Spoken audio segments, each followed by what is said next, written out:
Hello, I'm Alexander. You are. Catarina. And welcome to Standout Coffee Friday podcast. Thank you so much. Really happy to be here. And so thank you for joining us. I thought that we would drink some coffee and we'd talk about the world of coffee, what's going on a little bit, and a little bit about who you are and what you're up to. Sounds like a great plan. Good. Okay. And as competition week is coming, I'm going to make an inside joke and say, hello, judges. Hello, judges, and welcome.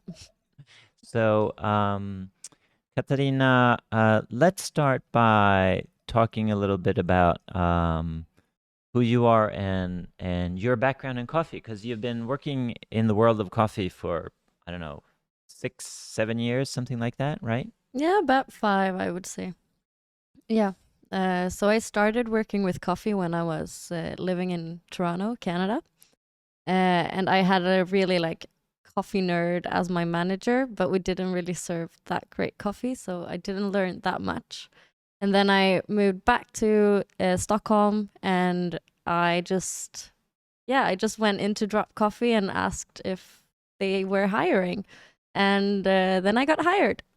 And there's where my coffee journey started. Yeah. So you had worked as a barista in Toronto. Yeah. But just that the quality of the coffee wasn't fantastic. No, it was it was specialty coffee. Yeah. It was JJ bean, but yeah, the coffee that we were using wasn't I understand. Best, but then coming to Drop Coffee, where it's like super geeky, that must have been a pretty fantastic experience. Yeah, it was. It was quite an experience. I wasn't ready. I was ready for it, but I wasn't really ready with how much it would be and how much I would learn, and how much there was to learn about coffee. But I mean, as a sort of side note, Drop Coffee is like an institution, not only for Stockholm, for Sweden, for the Nordic, for Europe, as a hub of great passion, great knowledge, and obviously, depending on who's working there with you, there's so much knowledge to be had and to be shared. And every single colleague that you have on and this goes for every single place that you work in, every colleague teaches you something else. And so you get to learn a lot through the years that you spend at workplaces. And I'm really happy that I was there. I remember you worked bar shifts as a barista, but later on you were also responsible for the open cuppings. Yeah, so I started as a barista, and then I was the head of education, and then I was the head of education and assistant manager of the cafe. And then I actually quit only to start working at Drop Coffee's roastery instead. So I remember when you were leaving, and then the job opened up at the roastery. And I'm not sure who told me, maybe Joanna or maybe you.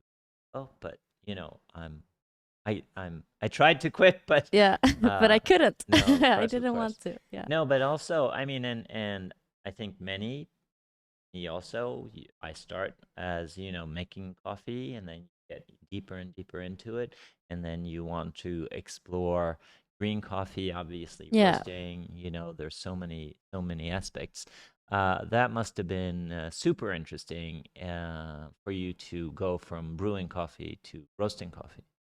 Yeah, it was. I don't think I've learned the only other place that I've learned so much about coffee and myself in coffee was when I also competed.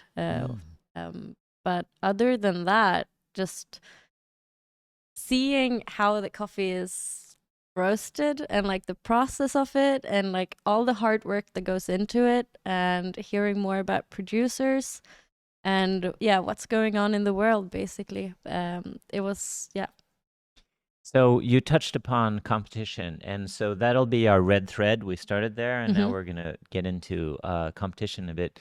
So you competed. I did, yeah. What did you compete in? And how was your experience? I think it was back in 2019, if I don't remember it wrong. I competed in a Brewers Cup, and it was my first coffee competition ever. And I had worked with specialty coffee for about a year. And funny story, I was sponsored by Oatly, which is my workplace now. And you actually like came there as the representative and talked about how the competition really, like what it really is, and like what to be prepared for, and how to prepare for your presentation, and like small details to think about. And I think that helped me a lot. No, I remember, I mean, you and Jack Yeah. at Drop, you were competing, and we did the same thing. Jarno in Finland, he did the same thing with a few baristas. I can't remember. I think it was Norway and Finland, and I did some here in Stockholm, but also in Copenhagen, where we just sort of like half a day, a few hours, whatever it Yeah. was, helped out. And I so clearly remember that both you and Jack had these wonderful presentations. Um, um, but that my feedback to you was like, let's look at the score sheet. Let's put more focus on where you actually get Yeah. points, and not about vision Yeah. or or theme or whatever it may And be. since it was the first competition I had ever done in coffee, I didn't know how much I was supposed to speak and what things they were really focusing on. And I think it really helped with you saying that this is roughly how many words should be on your script. And I think I was above that with like 600 words or something. Yes, so yes, yeah. No, I do remember, and I have actually given our shared experience as an example to many other people that I've helped with our competition, because the thing you did, which is that we're so passionate about the theme that we want to pursue with the reason why we're actually want to be up on stage. We get so passionate about that, so we tend to forget, like, let's look at the score sheet. What is it that actually gives me high points? And you need to find a good balance in that. And it's only a positive challenge to explore. And I think like another funny story with that is that on the first day of competition, and because that was like to qualify for the finals, right? So I went in and I just say, "Hello, judges, and welcome. My name is Catarina Lüdtke." And then I black out. And I'm like, what should I say now? I don't remember what I was supposed to say. And then I like just thinking back. Yeah, imagine if I had 600 more words to say. Yeah. I would go so much over time. Yeah, of course. But so you sort of breezed by it now. But so you made it to the finals. I did, yeah. I came sixth. That's amazing. So that's quite an accomplishment. Yeah, to make it to the finals. I was really, really proud. I mean, I'm still proud that I did it. Yeah. No, you should be. You should be. That's a fantastic accomplishment. I remember the first time I competed, which was in the barista category. I made it. We had regionals in Sweden, and then we all met for what were called semifinals, where we had like, I don't know, 18 competitors in the semifinals, something like that. And then I didn't make it to the finals, but I came like 10th or something like that when you looked at the scores. And I was really proud. And it really inspired me to work harder for the next year. Yeah, I found it a fantastic experience. But you made it all the way to the finals your first year. Yeah. I mean, in Sweden right now, there's not that many people competing anymore. And I think I started competing when it was like in the start of the decline. Well, with it. yes, but still, But still, you. yeah, But I was gonna say you still had a preliminary round, and out yeah, of which yeah, we there did. was a We did. finalists Yeah, selected. Yeah. and I think that So was speaking of finalists, Brewers Cup, let's taste a coffee that has a direct correlation to Brewers Cup. So this is going to be um, an intense cup of coffee. And before you drink that, I'm going to have you smell smell it. the decanter here for you, just to get the aromatic experience. Mm. And we roasted this yesterday.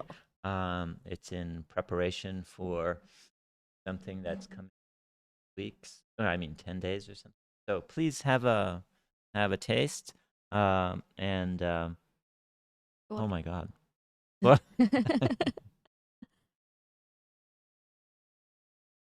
Oh my goodness. Oi. So I wanted to say, so this is the coming subscription coffee, which will go out on October 1st. And as we already revealed last week, the coming subscription is a geisha coffee from Diego Bermudez in Colombia. And this is a very special, specific fermentation process that was used last year for the barista from Australia. And he won the Australian Brewers Cup with this coffee, and then he made it all the way to number 4 in the finals. Oh. Yeah, so we're super happy to have this coffee as a subscription coffee. It's one of the more exclusive coffees that we've been able to slide into the subscription format.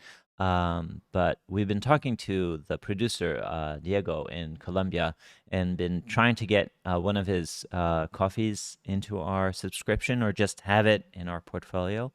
And mostly because of logistical reasons, we haven't been able to figure it out yet. But now we have his coffee here. And so sensorially, from a sensory point of view, it's a very intense coffee. Definitely. It's like yeah. reaches up out of the carafe and slaps you in the face. I was going to punch say in the face. a punch in the face. And I was going to say, as I mentioned to you, it's roasted yesterday, and this is the type of coffee we often get the question like, how long should I roast my coffee? And we have a very general answer, which is like 7 to 14 days, Yeah. 7 to 10 days, or something like that. But when it comes to these heavier coffees, we actually talk about like, go ahead and rest it for 3 weeks, 4 weeks, try Yeah. it after 6 weeks. It's just going to get more balanced and more nuanced and really interesting. But I think also that's one of the funny things about coffee you get when you get to try them throughout a longer period of time, so that you can actually see what it does to the coffee, just letting it rest. Yeah. And sometimes it goes for the better, sometimes it goes for the worse. But if it's a good quality coffee, it will still be a banging cup. And I mentioned this last week. I think it was last week, where we have a competitor who we're helping, and she had, I think, 3 or 4 separate bags, and she opened one after 1 week, second one after 2 weeks to try it, and then came back to like, it was great week 1, better week 2, great week 3, not as great week 4, week 2. That's what she wants going forward. So we're going to roast the coffee for the competition 2 weeks before the competition. Yeah. When I was competing, I actually also looked at like the time of rest for the coffee, just to see where about it would just stay the same and stop developing other notes. Yeah. So that I could be certain that my taste descriptions would actually fit the coffee. Right. So that I didn't have to like go in and adjust it at the last minute, because I was very nervous about competing. And we found that it was somewhere between like 10 to 14 days. It would just stop changing. And so that's what I told Caitlin and Joanna Yeah. back then at the Yeah. roastery at Drop to let it rest for 10 Yeah, of to course. 14 days. That's fantastic. So again, going back to competition, everybody and anybody are all going to Australia. Mm. I see on Instagram because the World Championships are coming. Yep. Do you have any friends heading to? I mean, it depends what you call friends. I mean, but I would say yes. The person representing Sweden, Exactly, for yeah, example, yeah. Patrik Rolf. Patrik Rolf is heading yeah. to I'm to really, Melbourne. really excited to see Yeah. him Yeah, me too. compete. And I think that Matt Winton is there as well. And so. I would call him a friend. Yeah, of He's an course, old of colleague course. of mine, Yeah. and Yes, I'm super he happy with worked his at Drop journey. Coffee. Yeah, I'm super proud of him. Many people don't know this. His association with Switzerland and Mame in particular is very well known, but Yeah, he came up to Sweden and worked for Drop yeah, he did. with you. And let me. So we have Patrik Rolf. I wanted to touch upon him because obviously he's very well known in many ways. But one of the ways is that he came number 2 in the Brewers Cup World Championship a few years ago. Yeah. But now he's competing in barista. Yes. So what do you think we should expect? I think we can expect just an outstanding presentation. Yeah. He is such a he has such an eye for detail, Mm-hmm. and I think throughout the whole presentation we will see so many like beautiful things happening in just the smaller details. Mm-hmm. And obviously he will have a great coffee as everyone does. Yeah. At the world stage, and I really enjoyed. I mean, so you and now it's been a few years since I competed, but I would also sort of try to do the same. But Patrick does it so well. He already for a few months has been telling the story on his accounts on Instagram. Yeah. You know, I'm choosing the coffee. I'm roasting the coffee. And over the last few weeks, he writes stuff like, "This is the batch I'm roasting for the competition. Yeah. This is the last time I'm tweaking or dialing in, and like this is the best espresso I've ever tasted." I think it's such like a nice thing to do for the community that he kind of walks you through his rituals. Mm-hmm. But at the same time, it's his ritual, and I think that's pretty obvious that, you know, everybody can't do the same thing.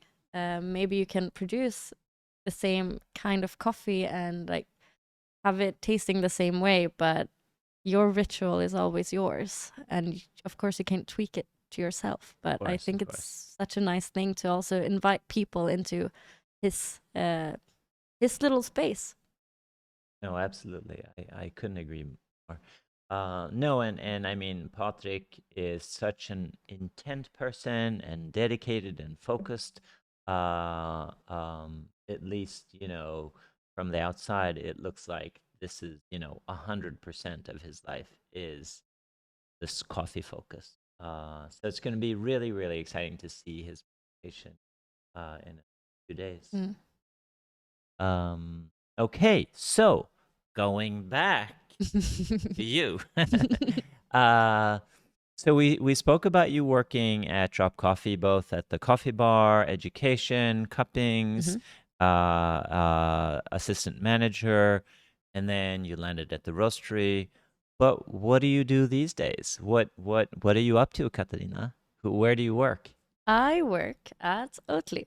So I work with the non-dairy oat milks or drinks. And I am a market developer for the Swedish market. So I work towards specialty coffee cafes, trying to put our product first, but also to just engage with the communities and support them in any kind of way that we possibly can. It could be events, it could be just sponsoring with the drink. So it's really me. I work for I work for Oatly, but I also work for the coffee community. I always tell people that my focus is always coffee and the community. That's very well said. That's a wonderful way of putting it. You work for Oatly, but you also work for the community. Yeah. Um, uh, so, and the product that you focus on mostly is the barista edition, Yes. right? And I've understood that it's a very important product for Oatly It is. because they don't have market developers for the spreads or No. for the ice cream. They have market developers for the barista edition. Exactly. So you work in Sweden as the market developer. Does that mean there are more market developers in the world? Yes. We have. There's a bunch of us. We're everywhere. Everywhere.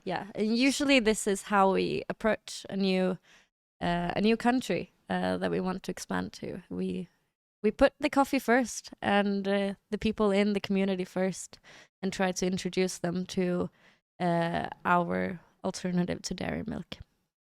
This brings me to tying together both you and Oatly, but also the competitions.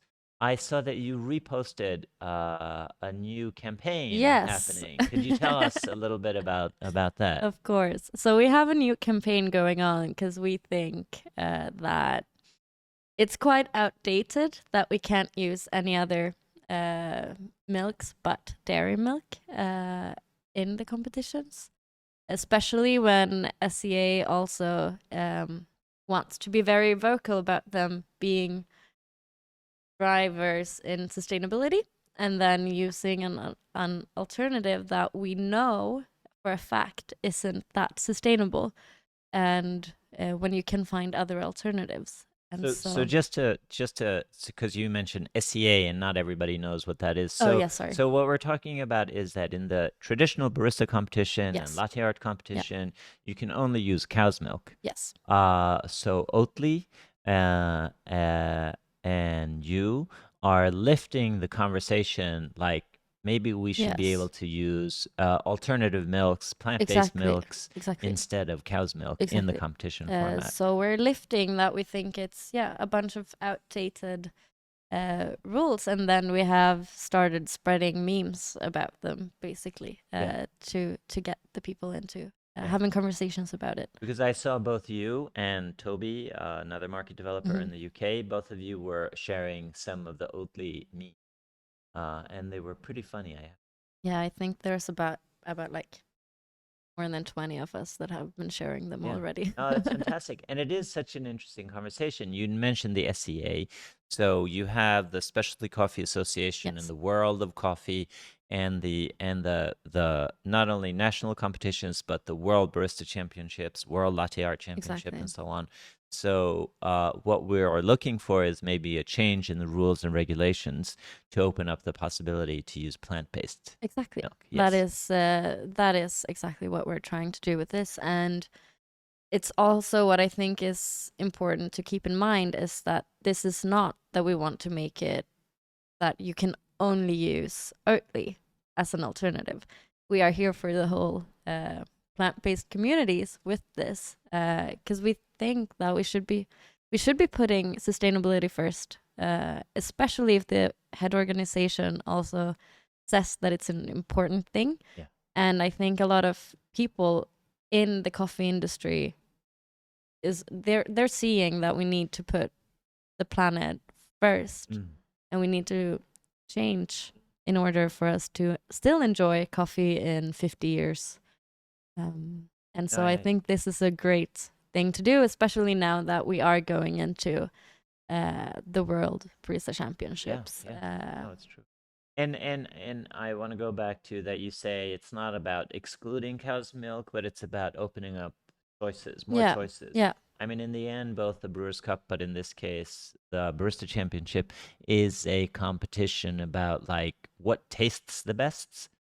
So if you have a coffee that marries better with cow's milk or with oat milk or with, I don't know what, seaweed milk, then choose that because you want to score the highest on the sensory score sheet. Exactly. So we want to open up for the competitors to have the choice Yeah. themselves, because a lot of people are or feel excluded in this part of the community that is the World Barista Championships and Latte Art Championships and all of those championships.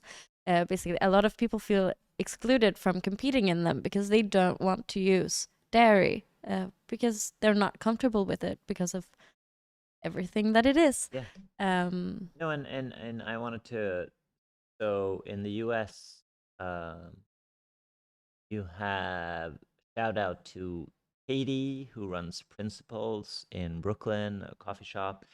She doesn't have any cow milk. It's all plant-based. And that's not that uncommon these days. You have more and more coffee shops, cafes that are all, vegan or plant-based. We have a really good one here in Stockholm, for example, or it's outside of the city center. But they recently opened up Slow Hands. What are they called? Slow Hands Cafe in Hägersten. And they are also a vegan place. Yeah. And they're using, they're only using Oatly as an alternative to milk, and they're not using dairy at all. No, and then on the totally other side of the spectrum from Principles or Slow Hands, you have Blue Bottle, one of the biggest coffee companies in the world. And if I've understood it correctly, they have over the last year transitioned so that if you order a cappuccino, you're going to get an oat-based cappuccino. If you want cow's milk, you can ask for it, you can get it, and maybe you need to pay a little bit extra. But the first milk of choice is oat milk. Yeah. So something's happening. Obviously, there's a shift. So the World of Coffee, the Specialty Coffee Association, all of these big organizations better come along this shift. Yeah, and that is why we're also really pushing on them being outdated. Right. The rules being outdated, because there has been so many changes in the communities and in the coffee industry overall, but so few changes at the world stage. So, Catarina, I thought that we'd end off just by mentioning that people obviously can find you, Oatly, on Instagram, all your fellow market developers all around the world. If anybody has any questions, they can send you a direct message, maybe? Yeah, I would be happy to receive them. Fantastic. And then I wanted to mention to you and everybody else, so the Diego Bermudez is called Thermal Shock. It's undergone a 720-hour fermentation. It's a super crazy coffee. It's a very, very exclusive coffee. We are super happy to have this in our upcoming subscription. I wanted to mention to all the people out there that you have all the links of everything we spoke about in the show notes. Is that what it's called? Oscar link in the description. Link in the description. Yeah, sexy. And I was gonna try to say something like Oscar usually says like, subscribe. There's something else I can't remember. Share maybe. Push notifications so that you all can know when our episodes are out and share in this coffee community. In all seriousness, we mentioned last week we're up to subscribers in 61 countries. We just got a new wholesale client in Kuwait who ordered a super fantastic order. We are slowly, brick by brick, cup of coffee by coffee, building a global community, which is super exciting. So we're just happy if people can take part of this, buy the coffee through Instagram, through this podcast, however they want to. And I'm just going to add that you do want to try this coffee because it is amazing. But with that, tack för idag. Tack för idag. Thank you. Thank you. Hejdå.